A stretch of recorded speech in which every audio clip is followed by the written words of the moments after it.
Hello, I'm May from Thailand. Please like and subscribe. I grew up in a wealthy family, and my parents gave me everything I wanted, except freedom. My mom watched my every move, and when she couldn't do it herself, she employed someone to do it.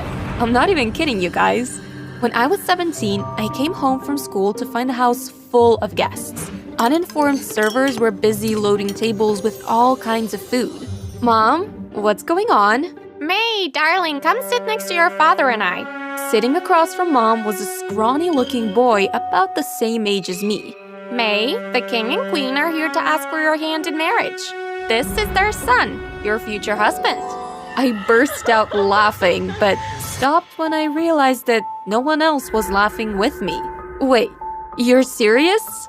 Yes, now say hello and behave yourself. I shot from my seat and grabbed the table. I will flip this table over, Mama. Stop this nonsense, May. No, tell them to leave now. When Mom said nothing, I tried to lift the table, but it wouldn't budge. So I grabbed the tablecloth and yanked it. Oh my goodness, May! Look at what you just did. The king is covered in soup. He looked hungry. A dozen servers scrambled to clean the mess while Mama fussed over the drenched old man. After 1,000 apologies from Mom, the king and his guests left. For the next couple of weeks, things were very tense at home, and Mom hardly spoke to me. I buried myself in schoolwork, and soon I forgot all about the boy and his royal parents. One day at school, I was about to open the library door when someone pushed it from the inside, knocking me over. Ugh, the boys at this school, always in a frickin' hurry. Who are you calling a boy? You? Who else? Maybe you should watch where you're going next time. Anyway, here. The boy extended his hand to help me up, but just as I was about to take it, he took his hand back, smirked, and walked away. What was his problem? Later that day, I walked into class and found the same boy in my seat. It's you again. Can you get off my seat? Shh. Did you just shush me? Yes, I did. So what? I grabbed his books and threw them on the floor. Hey, that's not nice. Just then, our teacher walked in to find us just about to go at each other. Causing trouble already, Lunar? Isn't Lunar a girl's name? I thought you were a boy.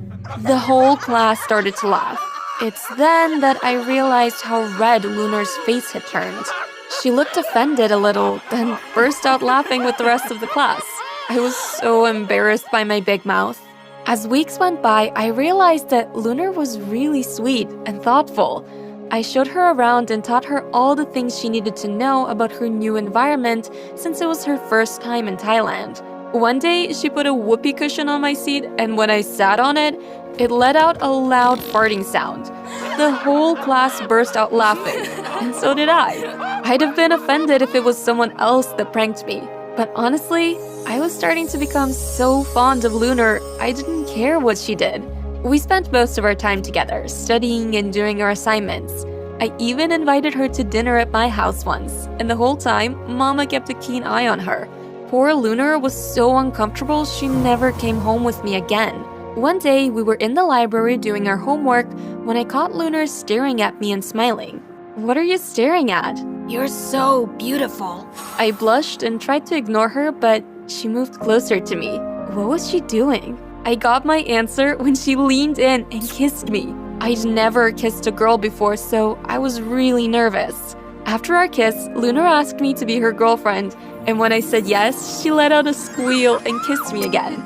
Just then, someone cleared their throat behind us. Scrawny boy? My name is David. What are you doing here? I'm here for you, but I see you're busy kissing someone else. I don't think your mother would approve of this. Wait, what's going on here? This is none of your business. Excuse me? My girlfriend is my business. She's not your girlfriend. She's engaged to me. Lunar turned to me, a shocked look on her face. Is this true? Kind of, but it's complicated. Unbelievable. Lunar stormed out and I ran after her, begging her to let me explain, but she walked away angrily. To make things worse, David told me he'd be attending school with me. When I got home that day, I went straight to Mama. You had Scrawny Boy transferred to my school, didn't you? He has a name, May. Learn to use it, since he will be your husband one day. Never!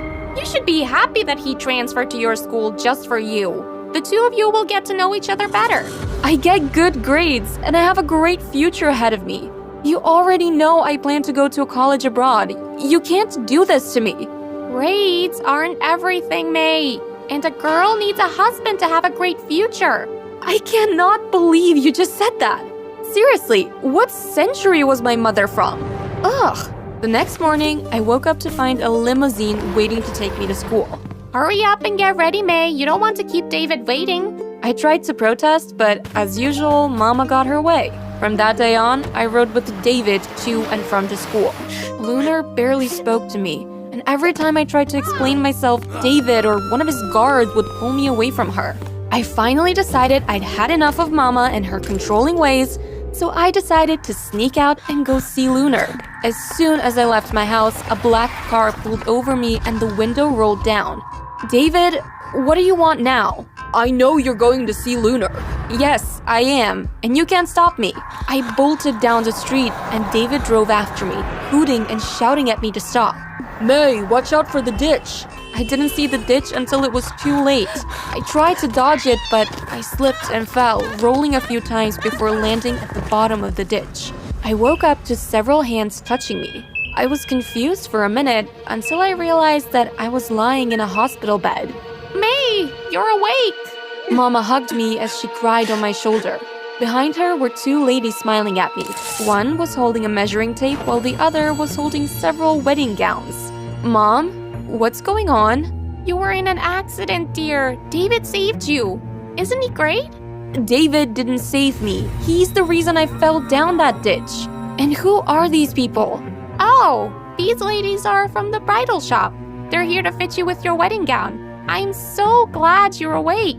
Mom went to hug me again, but I shoved her and jumped out of the bed. Were you taking my measurements while I was asleep? You're all crazy. You need to try on these dresses now.